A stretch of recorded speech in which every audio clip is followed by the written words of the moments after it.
Welcome to Blooms and Stitches. What am I doing? I am not drinking a drink or preparing a summer drink or anything like that. I am actually perforating the bottom of this plastic cup so I can use it to repot my anthurium. Don't do what I do. No, in a normal world, you would have a soldering iron and you will pierce all like this with your soldering iron at the bottom of your cup in preparation for the repotting. But because I am not living in a normal world and I currently don't have a soldering iron, I'm using my itsy bitsy scissors. Again, don't do what I do. This part of it, I would say to you, get a soldering iron, or you could get a knife and heat it on the stove and it will go through. But I'll tell you, I'm repotting my anthuriums because a couple of months ago, I got an anthurium, and when I got her, unfortunately, I tried to do the hydroponics with her because I've never had any success with this kind of anthurium. Let me show you her. Anthurium Crystallinum. I got this jar from Michael's, and I thought, what's the best way to utilize this jar other than to just have it there sitting down and looking so pretty? I thought, you know what? Let me throw the root of this Anthurium Crystallinum in this jar in some moss, some sphagnum moss, and some perlite. The Anthurium Crystallinum gods must be smiling with me because that root, and the root was about this high, the crystallinum had died out, and I thought it was just done live for me. It has been 5 months and it has sprung leaves, but what is happening with the leaves? They are beginning to curl, they are beginning to brown, they are beginning to look like they're about to die. And let me show it with that one. Let me open and show it to you. This one, let me use this stick. This one is curling up, and this one is beginning to have some browning on it. So not only is those anthurium babies, they're getting the glass burns, the condensation burn, they are running out of clean, fresh oxygen, and the curling of the leaves is telling me another thing. It's telling me it's suffocating and it needs more space to expand in the jar. Now, how do I learn this? I learned this because I failed so many times at anthuriums. This must have been my 7th or 8th anthurium that I've purchased, and I've tried in every which way to keep them alive. However, I started to do my background check, to do my deep reading into anthuriums and to see how best I can keep them alive. So with that being said, the burning and the curling and the algae that is building up in there is telling me that it's time to evict the anthuriums. But in evicting them, you can't immediately take them from where they are, it's very warm in there, it's very humid. You can't just take them out and just put them into natural environment as this. It has to take them into these 2 containers and then putting it inside of this in a closed lid. The idea is I will open this thing gradually. So this is what it will be put in. Put this inside of it so that the anthurium leaves are not touching the side. And then I'll put it inside of this. I will be using my specialized orchid mix. This orchid mix, I'm all over the place. This orchid mix has orchid bark for good airflow, sphagnum moss to keep in the moisture, perlite for good drainage, horticultural charcoal.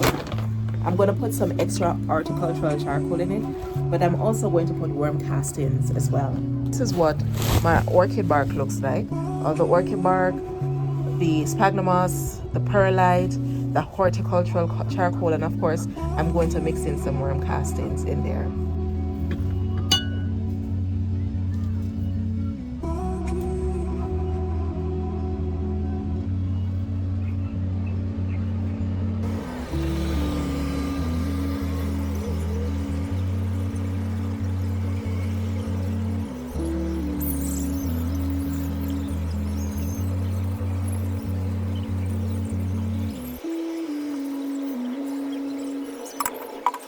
No, eviction is completed. We got to clear off the moss from off of the root. Here is the root ball. This is what I put in there. And meanwhile, I'm clearing the moss gently from the root ball. I have to be careful that I don't break off the roots from it. And I'm still checking the roots to see if they're healthy. Now, while I'm doing this, I wanted to come back and say to you that the ones that are curling, like this one, in the next couple of days, it will definitely die because they're gonna throw a fit. They don't like to be evicted, you know. They're gonna throw a fit, and it's going to die, but the stronger ones will stay. And being so soft about this, I'm actually on my balcony carrying out all of this eviction. I'm sorry, baby girl. You gotta go into a bigger stuff so you can survive and grow, okay? Right. You see so far? Look at those roots. Healthy roots. So, I have my orchid bark mix, and I don't need a lot, so I'm just mixing it in this container. And I got this from Mike over there at Plant Haven Supplies. Our orchid bark mix, I'm going to put a little bit more charcoal in it. This is horticultural charcoal, just a little bit more. And a little worm casting.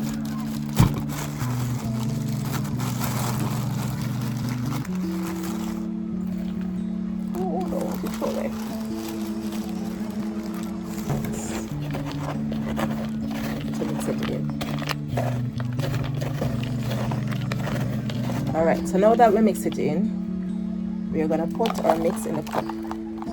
One of the things you want to do is to make sure that the root ball is exposed a little bit inside there. So you put it inside there like this. And repotting is always a dirty work, but it is what it is. I love it.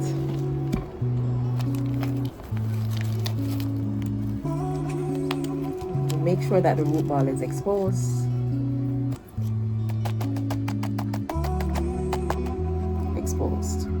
See? Okay. One.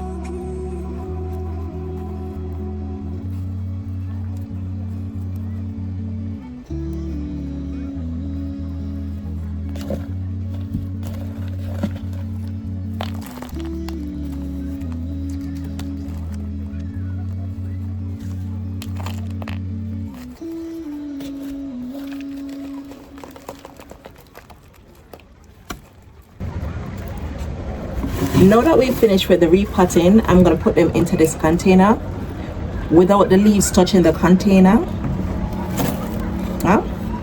And I'm going to put this cover over it to keep the humidity in. Look at her in there. Perfect. Humidity locked in, and we'll place her at the window where there's a lot of light. I will leave her by the window. Tomorrow we'll open this plastic to let in some of the humidity, and gently we will introduce her to a little bit more air in my apartment. Gently. After the extraction, I water the 2 plants in the cup thoroughly. I let the water run out, and then I place them back into the makeshift airtight container for them to stay like that for the next 9 to 10 days. During this 9 to 10 days period, what I will be doing is to open the airtight container just a smidge. So for the first 5 days, I'll open it a little bit. On the 7th day, I'll open it maybe 45%, 8 days, 50%. So gradually by the 10th to the 11th day, it will be quite ready for me to take it out of the container. Some people will even bring it up to 14 days. During this period of time that it's locked in the container, you don't have to water it because the humidity is still being contained somewhat in there, and it will keep the roots a little bit damp. You do as follow those instructions, your Anthurium Crystallinum's eviction from that humidity dome to your natural room temperature should be okay. Now, what are the signs that you need to water your Anthurium Crystallinum after the eviction? One of the telltale signs that your Anthurium is ready to be watered is if you're seeing lots of roots going down. Why is it growing downwards? Because it's searching for water. Another telltale sign is if the orchid barks, they're not as dark as they were before, they're a little bit light, and that means that the root is sucking up the water. So you want to make sure that you're looking for those tips before you go ahead and water your Anthurium. Now, on the 14th day, if I notice that the orchid bark is dry, that there are a lot of fuzzy white or pink roots, and they're growing downwards, the soil looks dry, then that tells me that they need to be watered. Then I might do a diluted mix of GT foliage focus and water, and water them. But that's maybe just once per month, or once every other month, depending.